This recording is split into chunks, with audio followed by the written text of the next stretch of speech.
Pakistan continues its fight against Pakistani Taliban in the northwestern tribal area.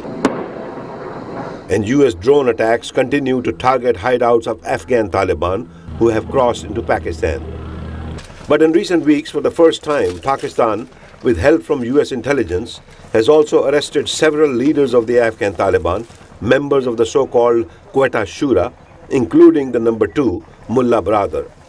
The arrests have been called a major development in the 8-year Afghan war and a possible shift in Pakistan's strategy. White House spokesman Robert Gibbs spoke after Mullah Baradar's arrest. And it's a big success for our mutual efforts in the region. The Obama administration says getting Pakistan to crack down on Afghan militants on its soil is key to winning the war in Afghanistan. Afghan insurgents have long enjoyed safe haven in Pakistan, so analysts have been discussing the reasons behind the arrests. Lisa Curtis at the Heritage Foundation says President Obama has been applying quiet pressure on Pakistan. President Obama sent a letter through General Jones to President Zardari appealing to the Pakistanis to crack down on the Afghan Taliban and other groups threatening the international community, and said that if Pakistan were to do that, there would be an enhanced U.S.-Pakistan relationship.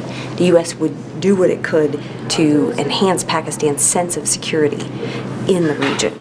It's unclear whether Pakistan's crackdown on the Afghan Taliban will continue.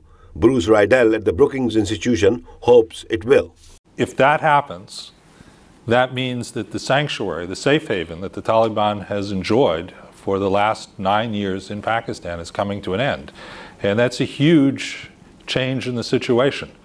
He notes that most of the Afghan Taliban arrests have been made in Karachi, far from the usual hideouts in Quetta, near the Afghan border.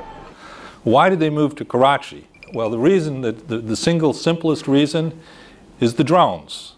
The drones made operating in federally administered tribal areas and Northwest Frontier Province more hazardous. Lisa Curtis at the Heritage Foundation is skeptical. We also have seen in the past Pakistan arrest major al-Qaeda leaders, Ramzi bin al-Shi, Khalid Sheikh Mohammed, and yet not fully crack down on groups that are attacking coalition forces in Afghanistan. So I think it's too early to say it denotes a complete shift in Pakistan's strategy, but it certainly is a step in the right direction.